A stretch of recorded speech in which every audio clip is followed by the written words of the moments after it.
Hello everyone, कैसे हो आप सब। एक बार पुनः स्वागत है आप सभी का हमारे अपने YouTube channel Shiv coaching classes पर। और दोस्तों, आज की इस वीडियो में हम देखेंगे क्लास 11 बायोलॉजी चैप्टर 2 में आज का हमारा टॉपिक है व्हिटकर वर्गीकरण के गुण। और साथ ही साथ हम RH व्हिटकर का जो वर्गीकरण है उसके जो भी दोष हैं यानी जो भी आपत्तियां हैं उसको आज की इस वीडियो में देखेंगे। तो आइए सीधे वीडियो को स्टार्ट करते हैं। देखिए, RH व्हिटकर के वर्गीकरण के सबसे पहले हम यहाँ पे गुणों को देखेंगे।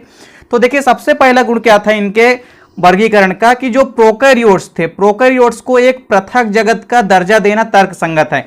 यानी इन्होंने अपने वर्गीकरण में प्रोकैरियोट को एक अलग से जगत दे दिया। देखिए, जो जगत मुनेरा है तो इसमें उन्होंने सभी के सभी प्रोकैरियोटिक जीवों को रख दिया, जिस कारण से ये जो इनका वर्गीकरण है ये ज़्यादा यहाँ पे एक इसका अच्छा गुण है कि इसको अलग से प्रोकैरियोट्स को एक अलग से जगत का दर्जा दे दिया गया है, क्योंकि यह जीव दूसरे जीवों से अपने कोशिकीय संगठन, जनन एवं कार्यकी से भिन्न होते हैं। देखिए, ये बाकी जो जीव हैं उनसे जनन में भी तथा साथ ही साथ जो कोशिकीय संगठन होता है और इनके कार्यकी में भी भिन्नता पाई जाती है। इसलिए इनको अलग से एक जगत, प्रोकैरियोट्स को एक अलग जगत का दर्जा देना जो है ये बहुत अच्छा गुण है किसका, RH व्हिटकर के वर्गीकरण का। चलिए, इसके बाद जो दूसरा गुण क्या है इनका कि जो युगलीना है, युगलीना क्लेमाइडोमोनास श्लेष्म जैसे कुछ फफूंद जो हैं, जैसे जीवों को जिन्हें पादप एवं जंतु जगत दोनों में शामिल किया जाता था, इनको प्रोटिस्टा जगत में रखना सही कदम है। अब देखिए, युगलीना को जब द्विजगत वर्गीकरण था उसमें क्या किया गया कि पादप और जंतु दोनों जगत में रखा जाता था, क्योंकि इसमें कुछ लक्षण पादप के भी होते थे और कुछ लक्षण जंतुओं के भी होते थे, जिस कारण से इसका स्थान वहां पे फिक्स नहीं था। अब इसके बाद देखिए, जब 5 जगत वर्गीकरण आई तो इसमें RH व्हिटकर ने क्या किया कि युगलीना को, क्लेमाइडोमोनास को तथा श्लेष्म जैसे जो भी जीव थे इनको एक अलग से जगत में रख दिया गया तथा साथ ही साथ इस जगत का प्रोटिस्टा जगत नाम रख दिया गया। तो यानी इनको प्रोटिस्टा जगत में अलग से रखा जाना जो है एक तर्कसंगत है, यह एक सही कदम है, यह एक अच्छा गुण है RH व्हिटकर के वर्गीकरण का। चलिए, इसके बाद देखिए, तीसरा जो गुण है क्या है कि कवकों को पृथक जगत का दर्जा देना बिल्कुल सही है। देखिए, जो कवक है उनको एक अलग से जगत का दर्जा दिया गया है, यानी एक अलग से जगत ही बना दिया गया है, जगत कवक या किंगडम फंजाई। तो किंगडम फंजाई के अंतर्गत जितने भी सदस्य आते हैं वो सभी कैसे होते हैं, वो सभी के सभी कैसे होते हैं, कवक होते हैं। और कवकों को इन्होंने एक अलग से जगत में रख दिया जिसको कि कवक जगत कहते हैं। और इसके अंतर्गत देखिए, क्योंकि ये पादप से आकार की एवं कारकी दोनों में भिन्न होते हैं। और देखिए, द्विजगत वर्गीकरण जब था तो द्विजगत वर्गीकरण में इसको पादप जगत में रखा जाता था कवकों को, लेकिन यहाँ पे जो है ये कारकी एवं आकारकी दोनों में जबकि भिन्न होते थे। पादपों से ये कारकी यानी जो इनके अंदर की शारीरिक संरचना थी तथा आकारकी दोनों में ये क्या होते हैं, भिन्न होते हैं पादपों से, लेकिन फिर भी इनको पादप जगत में रखा गया था। इसलिए इनको RH व्हिटकर ने क्या किया कि इनको एक अलग से जगत कवक में इनको अलग से रख दिया, जिस कारण से ये एक अच्छा कदम है किसके लिए, RH व्हिटकर के वर्गीकरण का। चलिए, इसके बाद नेक्स्ट क्या है, इसके बाद देखिए अगला क्या है कि यह वर्गीकरण लिनियस के 2 जगत वर्गीकरण की अपेक्षा ज्यादा मौलिक है। यह वर्गीकरण कोशिका संरचना व शरीर संगठन की जटिलता एवं पोषण विधि पर आधारित है।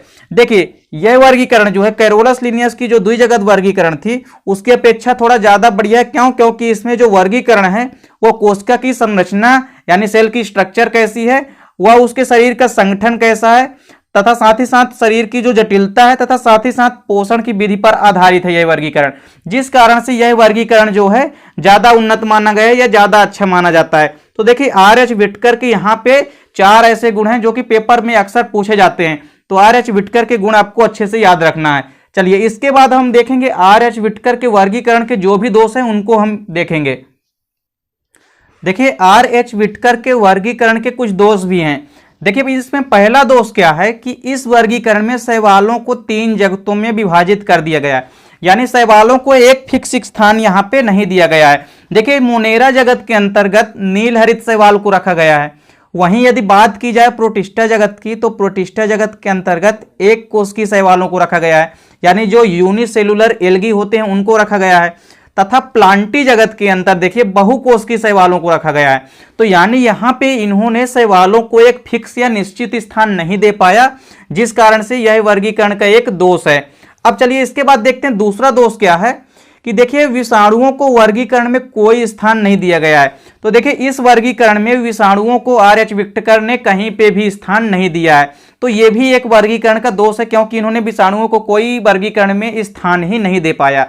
देखिए नेक्स्ट दोष क्या है इसका, कि कुछ विशिष्ट एक कोष की शैवाल, जैसे देखिए विशिष्ट कोष की शैवाल को प्लांटी जगत में रखना जो विटकर द्वारा दिए गए आधारों के अनुसार नहीं है।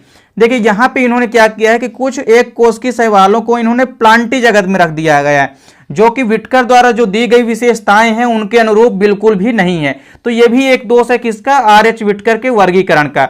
इसके बाद देखिए आर.एच. विटकर के वर्गीकरण का एक और दोष है, और वो दोष क्या है कि प्रत्येक जगत में इतनी अधिक विभिन्नताएं हैं, इन्हें एक साथ रखना कठिन है। देखिए यदि हम बात करें इन पांचों जगत की, तो इनमें इतनी सारी विभिन्नताएं हैं आपस में कि इन्हें हम एक साथ नहीं रख सकते हैं। तो मोनेरा एवं प्रोटिस्टा जगतों में दोनों तरह के भित्ति युक्त तथा भित्ति रहित प्रकाश संश्लेषी एवं अप्रकाश संश्लेषी जीवों को रखा गया है।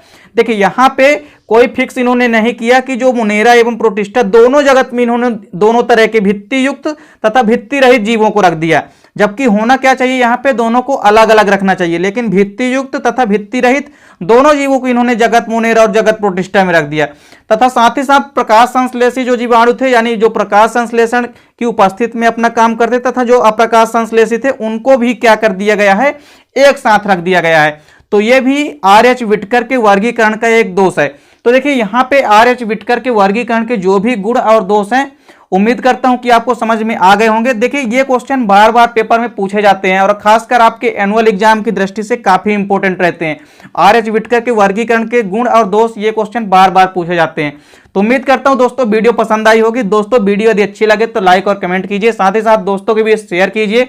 मिलते हैं दोस्तों नेक्स्ट वीडियो में, तब तक के लिए जय हिंद, वंदे मातरम।